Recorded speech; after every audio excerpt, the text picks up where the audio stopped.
Beard.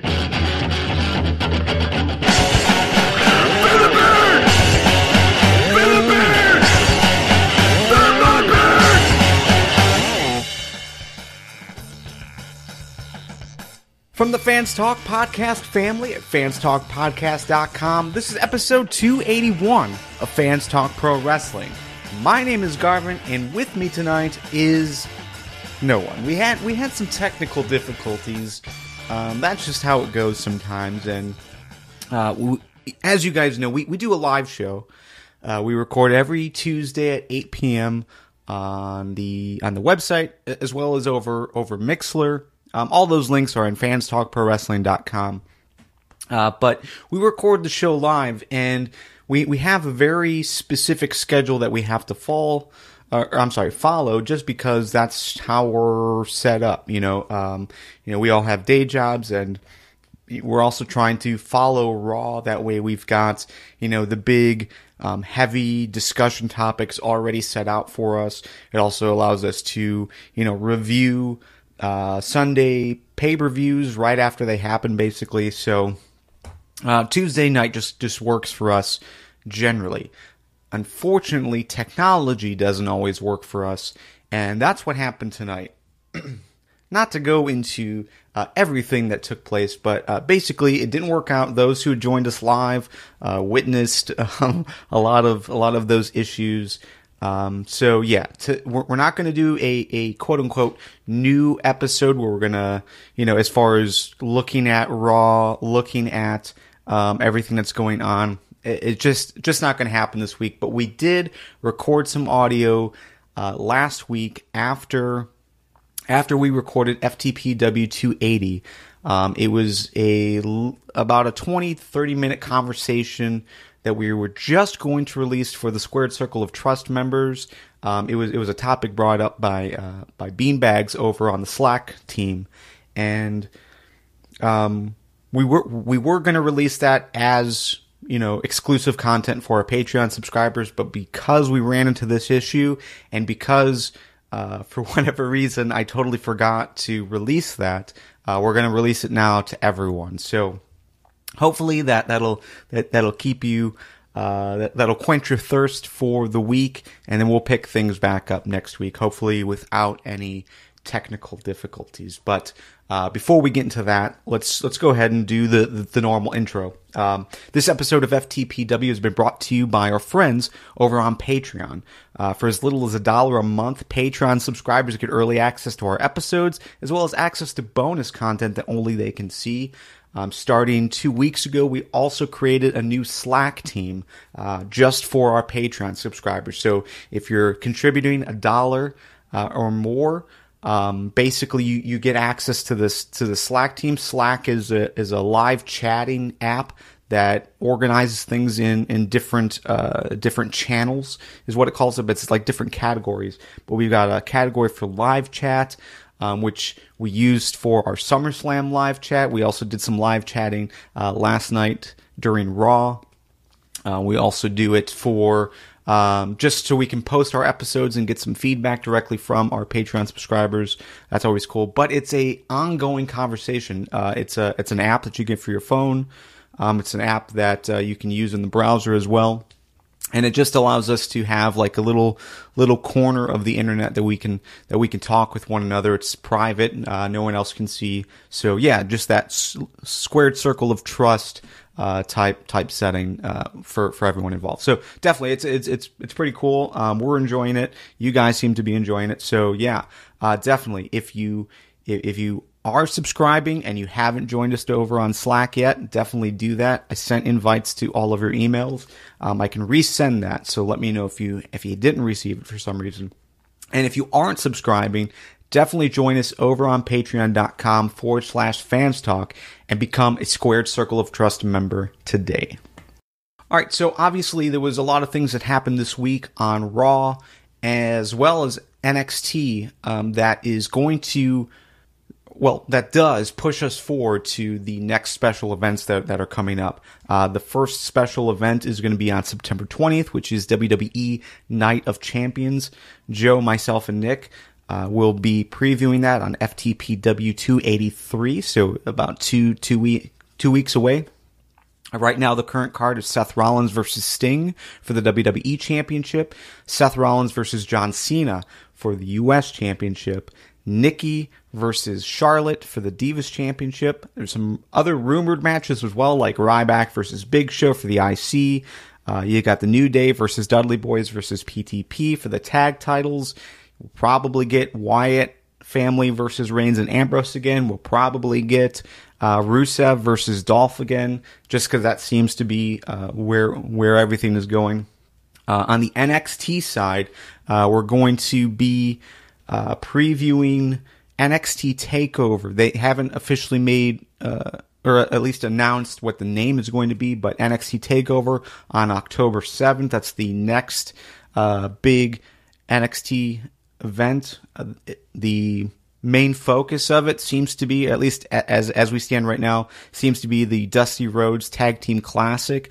That tournament is going on between, last week it started, no, I'm sorry, it's going to start this week, and it goes all the way to the finals, which will be on that October 7th episode. So definitely some things to look forward to as far as what we're doing.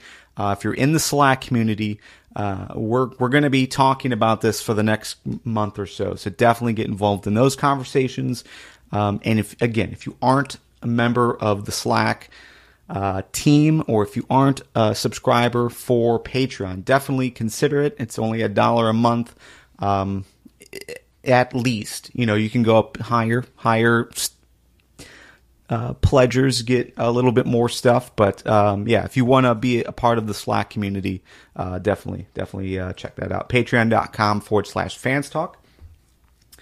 And Nick and I are going to be recording our wins and fails separately, so I have no idea what he's going to be talking about. He has no idea what I'm going to be talking about, but we wanted to do that just to kind of keep this week's show a little bit timely, a little bit relevant to what's going on this week. So let's go ahead and let's go into our wins and fails. Women wrestlers aren't getting paid?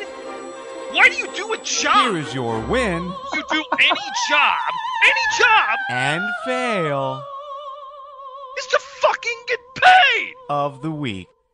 And again, if you're joining this conversation for the first time, it's normally not like this. Usually the conversation is more than just myself, but our wins and fails segment is basically us acknowledging and praising the best that happened this week in our personal opinions, as well as acknowledging and shaming the worst thing that happened this week. So I'm going to go ahead and do my win and fail, and then Nick's going to come in with his win and fail. So the wins. My win of the week is going to be just everything that's going on with the Wyatt family. I think they finally have brought these guys back to where they should have been, as far as Luke Harper, as far as Bray himself. Just the fact that they split them up never really made sense. They never went in a productive direction. Sure, Luke had the IC title for a little while.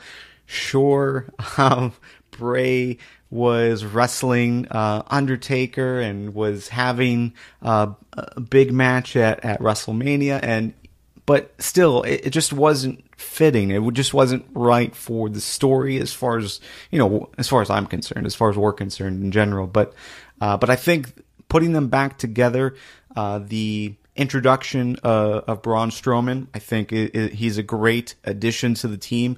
Love the fact that you've got a big, burly guy who has a deep, gravelly voice.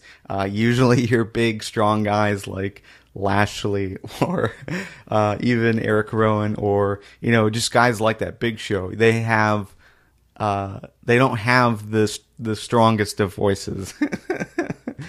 So it's a nice change. It's a nice change for sure. Let's go to Nick's win. So my win of the week is Braun Strowman. I really enjoy the work he's been putting in, even just a short time he's been here. I mean, that dude is monstrous. A monster among monsters, because Luke Harper and Bray Wyatt aren't exactly small. I really enjoy just the raw power displays he puts on. Like, just seeing Ambrose dangling from his grip the way he did. Like you could do with a small child.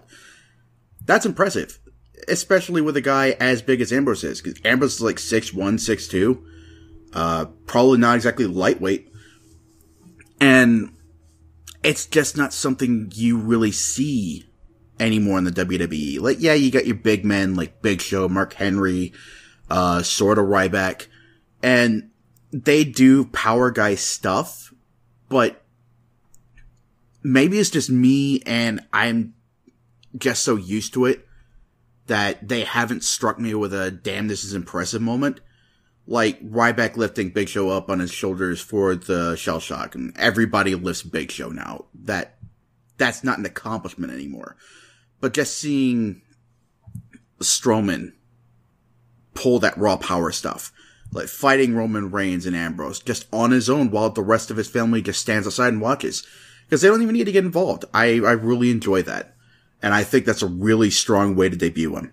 All right, my fail is going to go to the picture surrounding the Intercontinental Championship right now. Ryback, I was very excited to finally, see him have some success and get a title and be able to showcase what he can do. Unfortunately, he got hurt. What I don't know, though, is if he has lost all momentum or that the title has lost all momentum because he had to take those 30 days off, or if it's just because he's going up against Big Show or going up against Miz. Two guys that I'm tired of seeing in that scene. Realistically, two guys I'm tired of seeing in general. I think if they put someone else against Ryback, like a Cesaro, like a Rusev, like a Dolph Ziggler, I think you could have more interest in there. Hell, put Kevin Owens in there against Ryback, and I think you have a compelling story. You've got a great matchup. And right now, fitting him against Big Show is boring. And it's not because of Ryback, it's because of Big Show. You put him against The Miz, and it's terrible because of The Miz. So that's my fail of the week.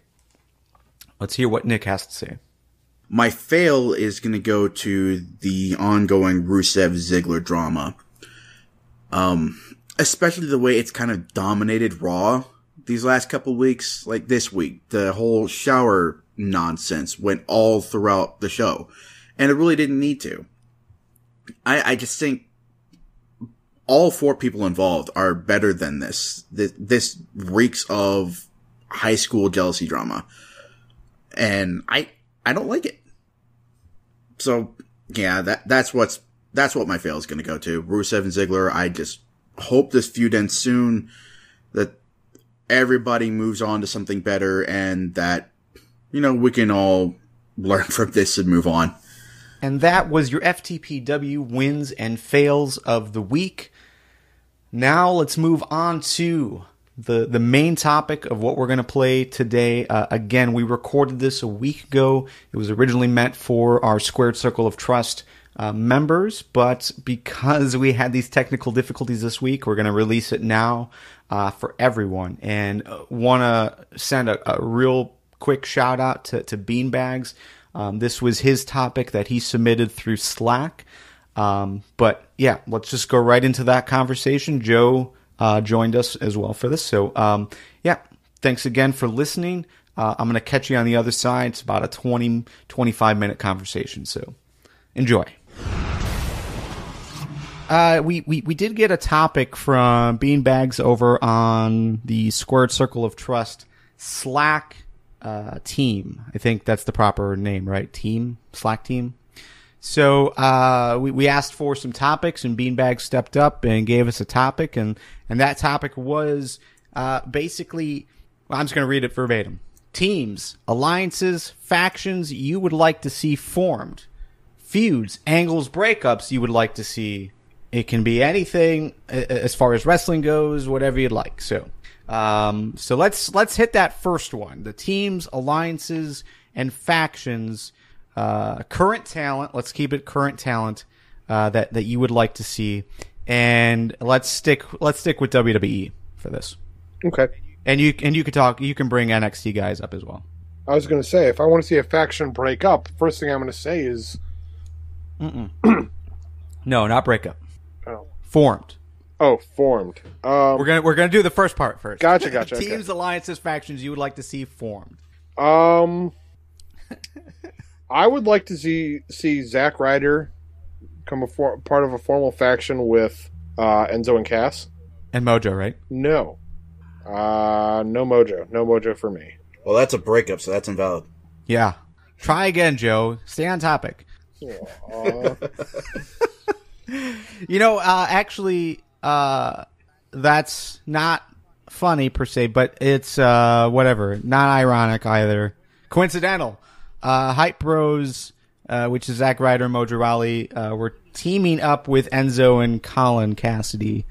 I don't know if this is a match that we're going to see because of how they've been taping things or not taping things or trolling people, but that is one of the matches that supposedly happened at the Full Sail on Saturday. So I think that actually is something that is being entertained, and I think that would be entertaining. So I'm with you there, Joe. I think Mojo has to be there, though. I'm sorry, but I don't like that either. But I just don't like Mojo. So You are definitely not alone in that.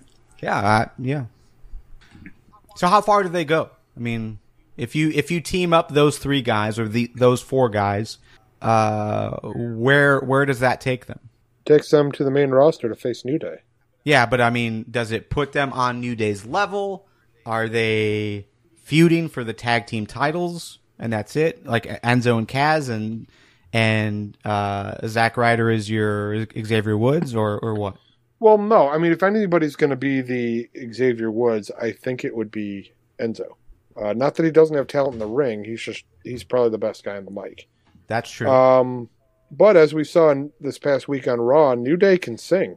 And Zack Ryder does have it was like number one on the iTunes list for Broski at one point. Yeah. Or for Hosky, whatever the song was called. Hosky, I think, yeah. So. Cass also has a hell of a set of pipes. True. Where does Carmella fit in this? Underneath Cass, literally. Now, okay, help me out. Carmella is not. That's not. She's not related in character to Cass, correct? Or is she? Because when they first brought her in after the whole the whole video packages where she was like the hairdresser, it seemed like they were related or they're at least at that like brother sister level relationship wise. Maybe not by blood, but at least by attitude. I think that's just figurative, not literal. Okay. In kayfabe. All right. Well, good. Then Joe's statement is acceptable. I don't actually find her to be hot as hell. Bro. Dude. What? Bro. Dude. So, okay, I'm okay with that faction being formed. What about you, Nick? Any factions or alliances that you would like to see put together? You know, I really wouldn't have seen this happening before this weekend at TakeOver, but, you know, when Balor rolled up with Neville, and then Cesaro walked into the frame, and they're all standing together, I think I kind of want to see them form a unit. Yeah. Because they just kind of cover all the bases. You got Neville with the high flying, Cesaro is just superb athleticism all around, and Balor, you know, you've got the Demon, that character, that all that work in that department. I think all three of those guys cover all the bases. Yeah, and I mean they also have they're all European, you know, thing going on. So it's like the world elite. Yeah, I don't know what you'd call them if you didn't use that term. I was a big proponent of the idea of Cesaro and Sandow being a team and calling them foreign intelligence, but I don't know what that equivalent would be with this group. Yeah, I don't know. I mean, like, if you're, I'm not good with names, but if you were to add another person to this group, I would definitely go with either Paige or Becky Lynch. I think Becky Lynch probably would be a better fit as far as if you had to add a woman to it. Yeah, there's already that really strong tie between Balor and Becky. Yeah. Yeah, that'd be cool.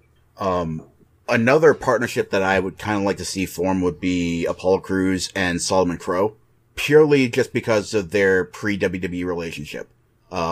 Explain. Do they date? They work together a hell of a lot. And, they've had rivalries. They've worked together. They've been all over the gamut with each other, kind of like Zayn and Owens have been. So I think they could put on some really great matches together as a team. But not as opponents. Well, we're not talking about that yet, Garvin. Jeez. Oh, right. Sorry. Yeah, I like all of that. I felt the same way actually about the Cesaro, Neville, Balor team. Like when they all appeared together during NXT, I thought that was fantastic. So yeah, that's definitely where my mind was going initially as well. So that's actually the only team that I prepared. So all right, so let's go the next part. Feuds or angles or breakups that you would like to see. So let's go there. As far as the feuds and breakups, who would you guys break up? Joe? I would say Triple H and Stephanie. No, I'm kidding. The Authority.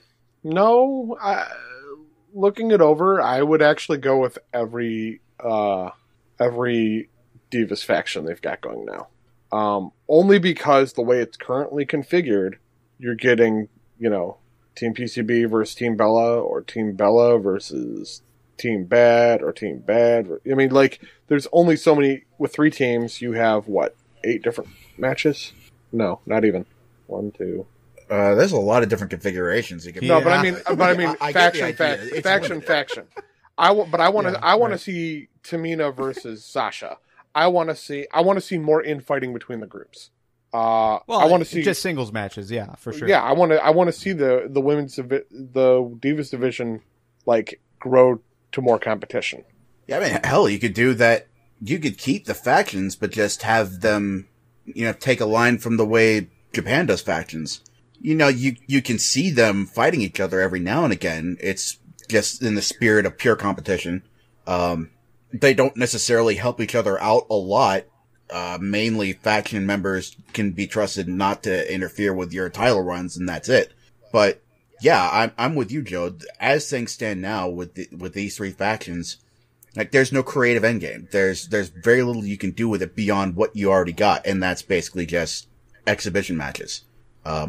So in order for anything to advance creatively in the Divas division, I think you've got to split them up to one degree or another.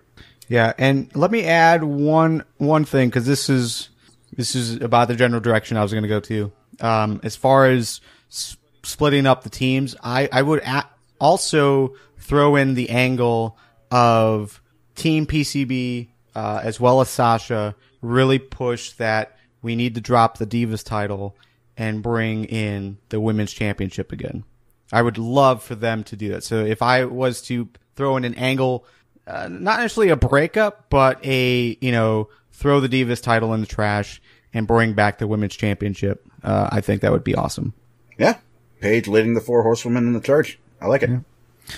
Nick, what about you? I want to see the Ascension breakup. They're still on the roster? Technically, yeah. No. It's kind of sad because I did enjoy a lot of their work in NXT. I was kind of excited when they made the move up to Raw, and then they just got jobbed out to every tag team and faction over 60. I think Connor could do something in a singles run, because that brief stint he had, where he was challenging Big E for the title down in NXT, that was interesting. Just 2 young bulls going head to head. It was the epitome of power versus power. Connor's slimmed down a bit since then, and he's not quite so brutish anymore. But I really don't. I've never seen what Victor's brought to the table. Yeah, he's decent technically speaking, but I don't see what he brings in promos. I don't see what he brings in the ring ahead of anybody else. It's just, he's kind of there, and he introduced the Illuminati aspect into their gimmick, so that seems to be his biggest contribution thus far. I think Connor could do more on his own at this stage until they find a suitable partner for him to continue with the Ascension gimmick. basically to pick up where I forget Bram's name in NXT, but basically to pick up where Bram left off, because I think that's when they were in their heyday as a team. So you're more up on Connor than Victor, huh? Yeah. Okay. I don't know who is who. A lot of it is the laugh. Okay. I'm a huge fan of that just dark, evil laugh. And see, I think Victor's got a better look.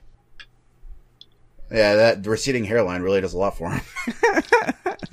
I think he's got a better build physically. But, you know. Really? From what I've seen, he strikes me as... Connor's the big guy, Victor's the smaller one. I'm looking at a picture of Victor right now. I don't know. Anyway. Are you looking at the big guy with the mohawk? No. Not the ponytail. I'm looking at the dude with the ponytail. Unlike Vince, Joe likes tiny guys. Apparently. Hey, you gotta cherish your own. Tiny guys with ponytails. You should have heard him. He was totally coming on to me the other weekend. Oh yeah, asking me to do things I wasn't into doing. But you could screw a deck, I tell you. Seeing you bend over is just as a wait, Garvin. Hold on, stay right there. Then his dad took his shirt off, and it just got awkward. It is true, and that was my dad's just like, I'm hot, taking it off. I'm like, all right, Dad. And his dad is the suspender with shorts type of guy. Yeah, well, he's got the back brace thing going on. Oh, that's what it was. Well, I should. It looked like suspenders. And I should not have looked at the notification that just hit my watch because it just spoiled Tough Enough for me. Oh, good. Don't say it. Yeah, don't say it because I'm gonna avoid everything as well. I mean, I'm still gonna watch, but yeah, I'm gonna watch tomorrow. I don't want to know.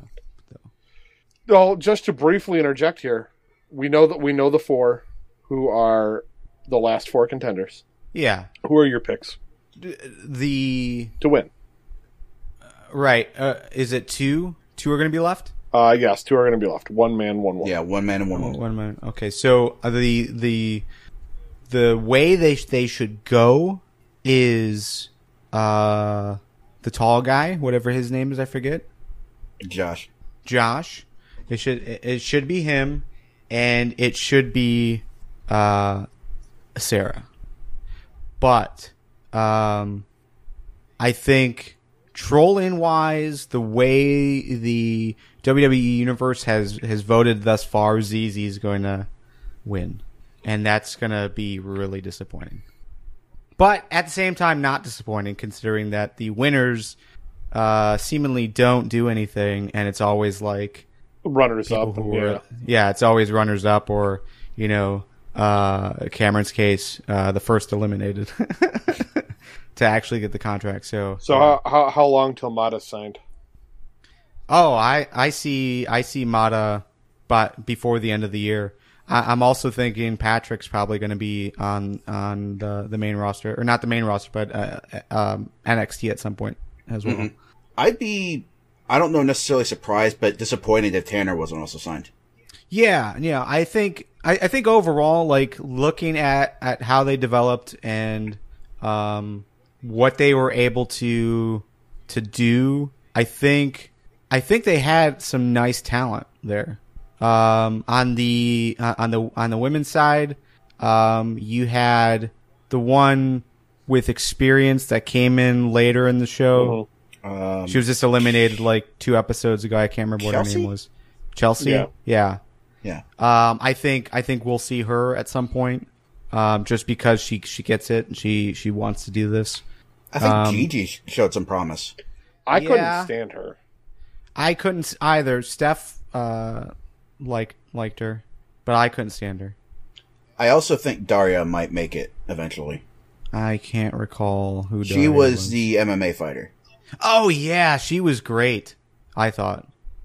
Mm-hmm. I was surprised that she was kicked off. So, but yeah. Anyways, I thought you guys didn't watch Tough Enough. No, I did early on. I thought I was going to end up dropping it and just kept watching it. Yeah, I know. We all decided we're dropping it, and we all just continued watching. I fell off. It's been a slow summer. What the fuck can I tell you? Yeah, I mean, I did eventually fall off, but it was like a week after Patrick left. Yeah. So, At that point, I just didn't care. I wanted to stop hearing Josh do that stupid fucking Wookiee noise. Yeah, dude, I can't. Yeah. I hope they force him to drop that. Yeah. Like, this is not cool. This will get you booed as soon as you get out there. Yeah. I don't know. Well, sorry to derail the topic, but, at least we had an interesting conversation about it. Yeah. Good job. Thank you. Do want to thank Beanbags for stepping up and delivering a topic for this week. Definitely, now that you are in the Slack group, or if you're not in the Slack group, definitely join. The conversations have been pretty fun thus far. But definitely get involved in that and send us anything you'd like us to talk about. All right, with that is the end of FTPW281. Thanks again, everyone, for tuning in and checking out the show. Sorry that we couldn't really go into everything that was going on this week. Hopefully by next week, all the technical issues will be resolved and we can have a good conversation. Once again, Night of Champions is coming up. We're going to be previewing it in, I think, about 2 weeks in full. We've also got NXT TakeOver coming up in October 7th. So we're going to be talking a lot more NXT moving forward, just because that's where our interest is, and WWE and Raw is not necessarily carrying our interest. So we're still going to talk about Raw a little bit, but expect a lot more focus to be put on NXT. So that's it for this week. Again, if you're not a member of the Squared Circle of Trust, head on over to patreon.com/fanstalk. There's also links to our Twitter and Facebook and Google Plus accounts over on fanstalkprowrestling.com. Thank you, everyone who tuned into the live show. Sorry it sucked. And that's it. We'll see you guys next Tuesday. Later.